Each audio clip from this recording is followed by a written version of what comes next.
ருப்யோ நம ஸ்ரீ மகாபரிவாஜனம் மகாபரிவாஜனம் மகாபரிவாஜனம். இன்னைக்கு தெய்வத்தின் பாகம் 4 அத்வைதம் என்ற தலைப்பில் பெரியவா சொல்கிறத மேலே வாசிக்கிறேன். இது பக்கம் 872 ஆரம்பிக்கிறது. திருமூலர் திருவள்ளுவர் அறிவுரை. மொத்தத்தில் விஷயம் என்னவென்றால், அத்வைதம்தான் குறி என்றோ அல்லது அத்வைதம் வேண்டவே வேண்டாம் என்பதாக துவைதமே குறியாகவோ ஒரு ஜீவன் எப்படி நினைக்கிறானோ அதற்கேற்கத்தான் அவர்களுக்கு அத்வைத அல்லது துவைத சித்தியை ஈஸ்வரன் அருளுகிறான். ஆசை அருமின்கள் ஆசை அருமின்கள் ஈஸ்வரோடாயினும் ஆசை அருமின்கள் என்று திருமூலர் சொன்னதும், பற்றுக பற்றற்றான் பற்றினை அப்பற்றை பற்றுக பற்று விடற்கு என்று திருவள்ளுவர் சொன்னதும் ஒன்றுக்கொன்று வித்தியாசமாக இருப்பதாக தோன்றினாலும், இப்பொழுது நாம் பார்த்து கொண்டு வந்த 2 விதமானவர்களில் ஒவ்வொருத்தரை உத்தேசித்து சொன்னதுதான். இப்படி புரிந்து கொண்டால் 2 உபதேசமே சரியானதுதான் என்று தெரியும். சத்திய தத்துவம் வாஸ்தவத்தில் எப்படி இருக்குமோ அப்படியே நமக்கு தெரியட்டும். நாம் அதை சகுணமாக நினைத்து துவைதமாக பக்தி பண்ணினாலும் அது நிர்குணமாக இருந்து அத்வைதமான ஞானத்தினால்தான் அடையத்தக்கதாக இருந்தால் நாம் அதை அப்படி அடையும்படியாகவே அது பண்ணுமானாலும் பண்ணட்டும் என்று நினைப்பவர்களுக்கு அல்ல திருமூலரின் உபதேசம். சகுணமான ஈஸ்வரனின் தான் பற்று வைப்பது என்பதாக தங்களுடைய சாதனா மார்க்கத்திலே பிடிமானம் உள்ளவர்களை பார்த்து திருமூலர் உபதேசம் செய்திருக்கிறார். இப்படி பண்ணாதீர்கள், ஈஸ்வரனிடமேயானாலும் சகுனமாகத்தான் அவன் நமக்கு வேண்டும் என்ற ஆசையை வளர்த்து கொண்டு விடாதீர்கள். அந்த ஈஸ்வரனுக்கும் இன்னொரு சுரூபம், இந்த ஈஸ்வர சுரூபத்தை விடவும் சத்தியமான ஒரு சுரூபம் இருக்குமானால் அதன் அனுபவம் நமக்கு கிடைக்கட்டும் என்று திறந்த மனசோடு இருங்கள் என்பதைத்தான் ஈஸ்வரனோடு ஆயினும் ஆசை அருமின்கள் என்று அவர் சொல்லியிருக்கிறார். ஆசைப்பட்ட லட்சியத்தை தான் ஈஸ்வரன் கொடுப்பான், அதற்கு மேலே கொடுக்க மாட்டான். ஆதலால் அவனாகிய சகுணஸ்வரூபத்திலே ஆசை வைத்தால் அதற்கு மேல் பெற முடியாது என்ற அபிப்பிராயத்தில் சொல்கிறார் மாதிரி இருக்கிறது. எல்லா விதமான ஆசையும் போக வேண்டும். ஆசையெல்லாம் போவதென்றால் மனசு போனால் தானே முடியும். இப்படி மனசு அடிபட்டு போய் ஞான சித்தி பெற வேண்டும் என்று லட்சியம் வைத்து கொண்டிருப்பவர்களை பார்த்து ஆச்சாரியால் ஞானத்துக்கு சகுணோபாசனையை உபாயமாக வைத்தார். அவர்களை உத்தேசித்துதான் ஆச்சாரியாலைப் போல திருவள்ளுவரும் ஈஸ்வரனிடம் பற்று வைக்க சொல்கிறார். இவர் அட்வைஸ் பண்ணுகிறவர்களுக்கு ஈஸ்வரனிடம் பற்று இருந்தாலும் அதுவே லட்சியம் என்று வைத்து கொண்டு விடவில்லை. எல்லா பற்றும் மற்றுப்போன ஸ்திதிதான் அவர்களுடைய லட்சியம். அதே மாதிரி அப்பொழுது அந்த ஈஸ்வரனும் இவர்களை துவைதப்பற்றுடன் நிறுத்தி விடுவதில்லை. துவைதப்பற்றோடு நின்று போகிறவர்களிடம் அவனும் அப்படி துவைதமான பற்றுள்ளவனாகத்தான் தன்னையும் நிறுத்திக் கொள்கிறான். எப்பொழுதும் அவர்களுடைய பக்தியை ஏற்பது, தாஸ்யத்தை ஏற்பது, கருணை செய்வது என்றால் அவனும் துவைதப்பற்றுறவுதானே அவர்களிடம் வைத்திருப்பதாக அர்த்தம். ஆனால் இங்கே திருவள்ளுவரோ அவனை பற்றற்றான் என்றே சொல்கிறார். கடவுள் என்றோ பகவன் என்றோ ஆண்டவன் என்றோ எந்த வார்த்தையாலும் ஈஸ்வரனை சொல்லாமல் பற்றற்றான் என்றே இங்கே அத்விதீய வஸ்துவாக பெயர் கொடுத்திருக்கிறார். நீ ஈஸ்வரன் என்று பற்றி கொள்வதன் வாஸ்தவத்தில் பற்றற்ற அத்வைத ஸ்வரூபம். அதனால் நீ லட்சியமாக கொண்டிருக்கிற பற்றற்ற அத்வைத ஸ்திதியில் உன்னை அவன் சேர்த்து விடுவான்.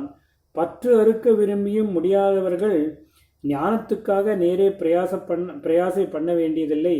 அவர்களுடைய லட்சியமான பற்றற்ற பொருள்தான் பற்றும்படியாக ஈஸ்வரனாக ஆகியிருப்பது. இப்படி ஆகியிருப்பதாக இல்லாமல் உள்ளபடி இருப்பதான நிலையில் அந்த ஈஸ்வரன் பற்றற்றான் என்பதை மறந்து போகாமல் அவனை பக்தியில் பற்றி கொண்டால் அவனே பற்றுவிட்ட ஞானத்துக்கு தூக்கி விடுவான் என்று இத்தனை அபிப்பிராயத்தையும் உள்ளே அடக்கித்தான் ரத்ன சுருக்கமாக 2 வரி பண்ணிவிட்டார். ஆசையிலே தான் ஆரம்பித்தோம், அனர்த்த பரம்பரை அதிலிருந்தே தான் என்று ஆரம்பித்து எத்தனையோ தினுசாக ஆசைகளை பற்றி பார்த்தோம். ஆசையின் அந்த அசுர பரம்பரைகளை தேவசக்திகள் என்று சொல்லக்கூடிய உயர்ந்த நல்ல குணங்களால் ஜெயித்து அடக்க வேண்டும் என்று பார்த்தோம். கடைசியில் பார்த்தால் அந்த நல்ல குணங்களான தேவகுணங்களும் கூட கெடுதல் பண்ணிவிட முடியும். எல்லாவற்றுக்கும் மேலே இருக்கிற ஈஸ்வரனின் கூட ஆசை என்று வைத்துவிட்டால் சத்திய சாட்சா்காரம் கஷ்டம்தான் என்கிற அளவுக்கு தெரிகிறது. நம்முடைய குறி ஆதார சத்தியம்தான் என்ற தீர்மானமாக வைத்து கொள்ளாவிட்டால் நம்முடைய மற்ற குறிகளை நாம் அடைய பண்ணியே ஈஸ்வரன் மாயம் செய்து விடுகிறான் என்று நினைக்கும்படியாக இருக்கிறது. இப்படி பலகாலம் பண்ணினாலும் அப்புறம் ஐயோ பாவம் என்று அவனே உண்மையான குறிதப்பாத ஞானதாகத்தை கொடுத்து அப்புறம் அதை பூர்த்தி செய்வான் என்று வைத்துக்கொள்ளலாம். என்றாலும் அவன் என்றைக்கோ அப்படி செய்கிறபடி செய்யட்டும் என்று இருந்து விடாமல் நாமும் இடைநிலை சாதனைகளில் அல்லது சாதனைகளின் இடைநிலையில் பெற்ற அனுபவங்கள், சக்திகள் முதலியவற்றிலேயே ஆசை மோகம் கொள்ளாமல் ஆசைக்கு இடம் தராததான அத்வைத லட்சியத்தை அப்போதப்போதும் நினைத்து உறுதிப்படுத்திக் கொள்வதுதான் ஸ்லாக்கியம். அதுதான் விவேகம். ஆரம்பத்திலிருந்தே அத்வைத நினைப்பு. முடிவான லட்சியத்திலிருந்து டிஸ்ட்ராக்ட் ஆகும் சித்தம் விலகும் கெடுதலுக்கு, கஷ்டத்துக்கு ஆளாகாமல் எப்படி தப்புவது என்று கேட்டால், இதற்காகத்தான் ஆரம்பத்திலிருந்தே கொஞ்சம் கொஞ்சம் நாழியாகவது தினமும் அத்வைதத்தை பற்றி நினைப்பை உண்டாக்கி கொள்ள வேண்டும் என்பது.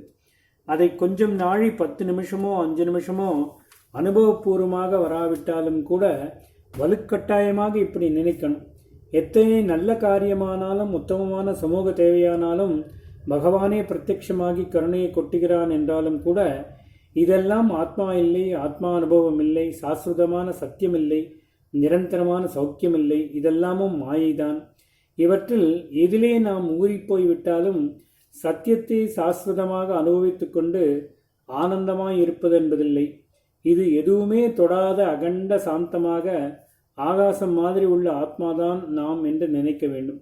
5 நிமிஷமோ 10 நிமிஷமோ அவ்வளவு முடியாவிட்டாலும் கூட 1 நிமிஷம், அரை நிமிஷமாவது நாம் எதுவும் எண்ணவும் பண்ணாத வஸ்து, நம்மை எதுவும் எண்ணவும் பண்ண முடியாது என்று ராஜாவாக உட்கார்ந்திருக்க வேண்டும்.